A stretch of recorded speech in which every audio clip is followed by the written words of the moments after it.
البتہ اس خدمت خلق کے بارے میں یہ جان لیجئے، اس کے 3 تصورات ہیں۔ ایک تو ہے بیسل یا بیسک، اور جو چیز کے مشترک ہے تمام ادیان میں، تمام مذاہب میں، پوری نوع انسانی میں۔ وہ تصور کیا ہے؟ بھوکے کو کھانا کھلاؤ، اس کے پیٹ میں آگ لگی ہوئی ہے، بھوک کی، اسے بجھا لو۔ پیاسوں کے لیے پانی کا کہیں سبیل لگا دو، پیاؤ کہتے تھے ہندو، پیاؤ، ہم سبیل کہتے ہیں، تاکہ مسافر گزرتا ہوا یہاں سے پانی پی لے۔ اللہ توفیق دے تو وہاں کولر لگا دے تاکہ ٹھنڈا پانی پی لے۔ یتیموں کے لیے یتیم خانے بناؤ، یتیم کی سرپرستی کرو، بیواؤں کی سرپرستی کرو، تو محتاجوں کی مدد کرو، مقروض کی مدد کرو، وغیرہ وغیرہ، اور جو بیمار ہیں ان کے معالجے کا، دوائی دارو کا بندوبست کرو۔ یہ خدمت خلق کا تصور جو ہے یہ یونیورسل ہے، پاپولر ہے، پوری دنیا میں ہے، پوری نوع انسانی میں ہے۔ یہ کسی کے لیے ایکسکلوسیو نہیں۔ لیکن اس سے اگلا خدمت خلق کا تصور جو ہے اس کا تعلق ایمان سے ہے۔ اگر تمہیں یقین ہے کہ اصل زندگی آخرت کی زندگی ہے، اور اگر یہاں پر سیدھے راستے پر نہ چلے تو ہمیشہ ہمیشہ کے لیے جہنم میں جھونکے جانا، اگر یقین ہے تو سب سے بڑی خدمت خلق یہ ہے کہ لوگوں کو جہنم کی آگ سے بچاؤ۔ تم نے اس کے پیٹ میں جو بھوک کی آگ لگی ہوئی ہے وہ بجھا دی، اور وہ سموچا جہنم کے اندر جانے والا، اس کی تمہیں فکر ہی نہیں، پرواہ نہیں، تو تم سے بڑا تو پھر سنگ دل اور کوئی نہیں ہے، بشرطے کہ یہ تم پر منکشف ہو چکا ہو۔ اس کا تعلق ایمان کے ساتھ۔ اب یہ دیکھیے کہ حضور کی زندگی جب تک کہ وحی کا آغاز نہیں ہوا، آپ کی سیرت میں وہ پہلا خدمت خلق کا تصور جو پورا موجود تھا، بیواؤں، یتیموں کی خبرگیری اور غریبوں کو کھانا کھلانا، یہ سب کی جو ہے آپ کی زندگی کے اندر وہ بدرجہ کمال وہ جو خدمت خلق موجود تھی۔ لیکن جیسے ہی وحی کا آغاز ہو گیا اور حکم آ گیا، اے نبی کھڑے ہو جاؤ، قم فانذر، خبردار کرو لوگوں کو کہ جہنم کی آگ جو ہے وہ تمہارا انتظار کر رہی ہے۔ اگر سیدھے نہیں ہوگے، اگر توحید کے راستے پر نہیں آؤ گے، اسلام اور ایمان کے راستے پر نہیں آؤ گے تو جہنم میں جاؤ گے۔ اس کے بعد آپ کی پوری زندگی اس خدمت خلق میں بسر ہوئی۔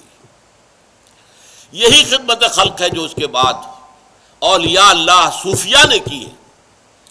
یہ کہاں آ کے بیٹھ گئے تھے؟ معین الدین اجمیری رحمۃ اللہ علیہ اجمیر میں، جو کہ راجپوتوں کی قوت کا گڑھ تھا، رائے پتھورا اس کا صدر مقام، پرتھوی راج کا، وہاں جا کے بیٹھ گیا اللہ کا بندہ۔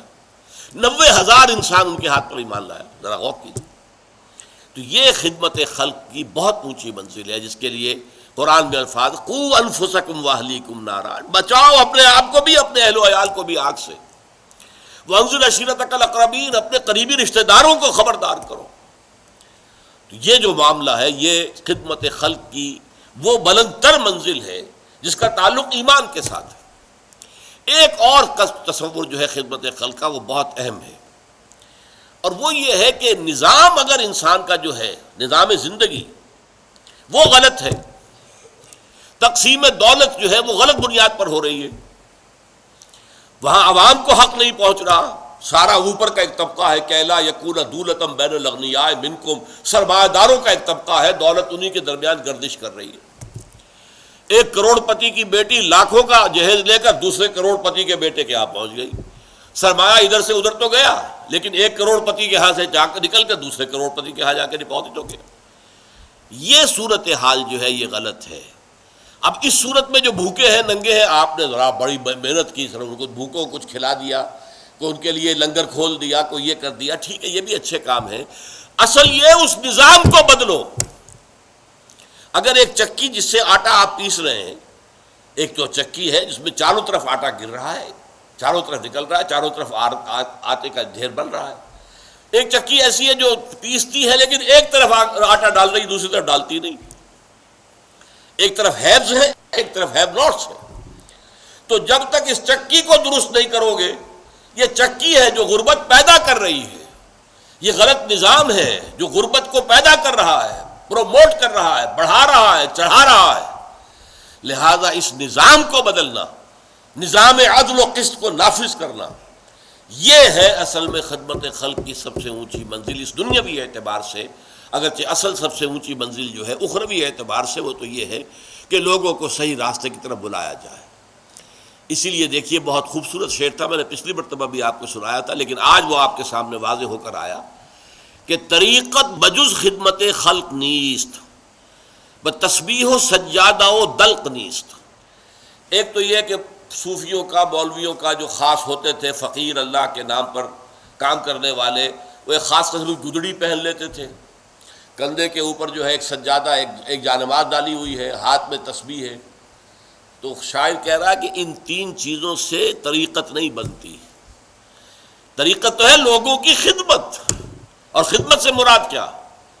خدمت سے مراد وہ بھی ہوتی تھی جہاں پر بھی بیٹھے ہوتے تھے اللہ کے بندے، ایسا وقت بھی آتا تھا کہ ان کے اپنے پاس کھانے کو کچھ نہیں ہوتا تھا تو کسی اور کو کیا کھلائیں گے۔ بابا فرید شکر گنج رحمۃ اللہ علیہ، پاک پٹن والے، ان پر وہ وقت بھی تھا ابتدا میں کہ سوائے پانی میں تھوڑا سا نمک ڈال کر اس سے روٹی کھا لینا، اس کے سوا کچھ نہیں تھا۔